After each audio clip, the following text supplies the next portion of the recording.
Welcome বন্ধুরা, আমার নতুন একটা ভিডিওতে সবাইকে ওয়েলকাম জানিয়ে আজকের ভিডিওটি শুরু করছি। আজকের আয়োজনে থাকছে বাচ্চাদের জন্য চিড়ের পোলাও। তো চিড়ের পোলাওটা তৈরি করার জন্য কি কি লাগবে সব কিছু তোমাদেরকে দেখিয়ে দিচ্ছি, আর খুব সুন্দরভাবে তোমাদেরকে বুঝিয়ে দিব কখন থেকে কখন পর্যন্ত চিড়ের পোলাওটা খাওয়াতে পারবেন, কোন কোন বয়স থেকে বাচ্চাদেরকে চিড়ের পোলাওটা দিতে পারবেন। তো এখানে দেখো পরিমাণ মতো চিড়ে নিয়েছি, আর আমি এখানে সাদা চিড়েটা নিয়েছি। তোমরা চাইলে লাল চিড়েটাও নিতে পারো, লাল চিড়ের পুষ্টিগুণ কিন্তু অনেক বেশি, তাই আমি সাদা চিড়েটা হাতের পাশে ছিল সেটাই নিয়েছি। তো চিড়েগুলোকে পানি দিয়ে ভালো করে 2 থেকে 3 বার পানি পাল্টে পাল্টে ধুয়ে নেব। চিড়ের মধ্যে থেকে যে এক্সট্রা ধুলোবালিগুলো আছে বা নোংরা আছে সেগুলো কিন্তু পরিষ্কার করে নিতে হবে। 3 থেকে 4 বার ধুয়ে নিয়েছি। এরপরে একটা বড় স্টিমারে করে পানিগুলো ঝরতে দিয়েছি। এদিকে কড়াইয়ে নিয়ে নিচ্ছি পরিমাণ মতো ঘি। এখানে অবশ্যই ঘি অথবা বাটার দেওয়ার চেষ্টা করবেন। আর এখানে আদা কুচি, রসুন কুচি নিয়ে নিচ্ছি সামান্য পরিমাণে, আর এক টুকরো দারুচিনি। এখানে একটা এলাচও দিতে পারেন, আমার বাড়িতে আজকে এলাচটা শেষ হয়ে গেছে, তো সেই কারণে আমি এলাচটা দিতে পারিনি, তো সেই কারণে আমি শুধু দারুচিনির টুকরোটা দিয়েছি। এরপরে দিয়ে দিচ্ছি পেঁয়াজ কুচি। যদি বাচ্চা ঝাল খেতে পারে তাহলে তোমরা এখানে একটা কাঁচামরিচ কুচি দিতে পারো, আর ঝাল খেতে না পারলে কাঁচামরিচটাকে স্কিপ করে যাবে, যেমন আমি স্কিপ করে গেছি। তো এবার পেঁয়াজটাকে একটু হালকা করে ভেজে নেওয়া হয়ে গেলে দিয়ে দিচ্ছি সামান্য পরিমাণে গোটা জিরে। এই জিরেটাকেও হালকা একটু ভেজে নেব।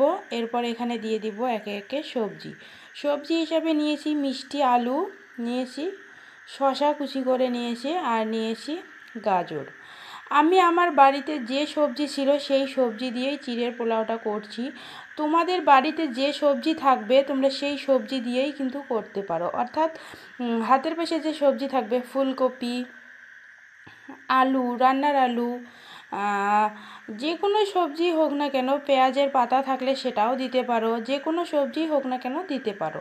তো সবজিগুলোকে একটু হালকা করে ভেজে নিয়েছি, সামান্য পরিমাণে লবণ দিলাম, আর দিয়ে দিচ্ছি হলুদ গুঁড়ো দিয়ে হালকা করে একটু নাড়াচাড়া করে ভেজে নেব।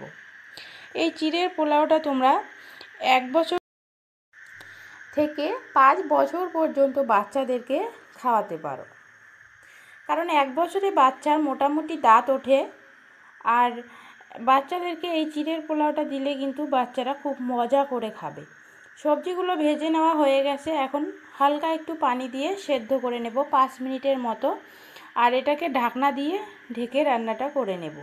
এদিকে একটা ডিম আমি ফেটিয়ে নিচ্ছি। এটা আমি মুরগির ডিম নিয়েছি, তোমরা চাইলে ফার্মের ডিমটাও নিতে পারো। আমি দেশি মুরগির ডিমটা নিয়েছি, আর ডিমটাকে ভালো করে এখন ফেটিয়ে নিচ্ছি। ডিমকে সুপারফুড বলা হয়, আর বাচ্চাদেরকে যথাসম্ভব চেষ্টা করবেন সারাদিনে একটা অন্তত ডিম খাওয়াতে। সে যেভাবেই হোক না কেন বাচ্চার শরীরে যেন একটা ডিম প্রবেশ করে। তো এখন সবজিগুলোকে আমি ঢাকনা তুলে আবারও একটু নেড়ে দিচ্ছি, আবার একটু ঢাকনা তুলে নেড়ে দিয়ে ঢাকনাটা তুলে নিলাম। এভাবে করে আমি সবজিগুলোকে সেদ্ধ করে নিয়েছি, আর সবজির মধ্যে হালকা একটু রস থাকতেই কিন্তু ফেটিয়ে নেওয়া ডিমটা দিয়ে দিলাম। ডিমটা দিয়ে দেওয়ার পর এখানে সবজিগুলোর সঙ্গে আমি ভালো করে নেড়ে চেড়ে ডিমটাকে রান্না করে নেব। ডিমের যে আষ্টে গন্ধটা আছে সেটা যতক্ষণ না দূর হচ্ছে ততক্ষণ আমি হালকা আঁচে এটাকে রান্না করে নেব। এখন দেখো ডিমের মধ্যে যে এক্সট্রা পানিগুলো ছিল সেটা চলে গেছে, আর ধুয়ে নেওয়া চিড়েগুলো অনেকটা ফুলে উঠেছে, আর চিড়ের মধ্যে যে এক্সট্রা পানিগুলো ছিল সেটাও চলে গেছে। আর এরকম ডিমের সাথে চিড়েগুলোকে ভালো করে একটুখানি ভেজে নেব, হালকা আছে কিন্তু ততক্ষণ পর্যন্ত জাল করতে হবে। আর এই চিড়েটার মধ্যে যখন সবজিগুলো আর ডিমটা একদম অ্যাডজাস্ট হয়ে যাবে তখন দিয়ে দিব হালকা একটু চিনি। এই খাবারে একটু লবণও ব্যবহার করেছিলাম, হালকা একটু লবণ ব্যবহার করেছিলাম, বাট সেটা অফ ক্যামেরায় হয়ে গেছে, দেখাতে ভুলে গেছি। তো আমার মেয়ে যেহেতু এটা খাবারটা একটু মিষ্টি খেতেই ভালোবাসে, তাই আমি হালকা একটু মিষ্টি দিয়েছি, তোমরা চাইলে চিনিটাকে স্কিপ করতে পারো। তো এরকম ঝরঝরে অবস্থায় নামিয়ে নিয়েছি। এই চিড়ের পোলাওটা খেতে যতটা পুষ্টিগুণ ঠিক ততটাই টেস্টি। বাচ্চাদেরকে সারাদিনে একবার অন্তত চেষ্টা করবেন এই চিড়ের পোলাওটা দেওয়ার। বাচ্চা কিন্তু মজা করে খাবে। আর সারাদিনে যে কোনো টাইমে কিন্তু বাচ্চাকে এই চিড়ের পোলাওটা দিতে পারো, অর্থাৎ সকালে ব্রেকফাস্টে দিতে পারো, দুপুরে লাঞ্চে দিতে পারো, অথবা ডিনারেও দিতে পারো।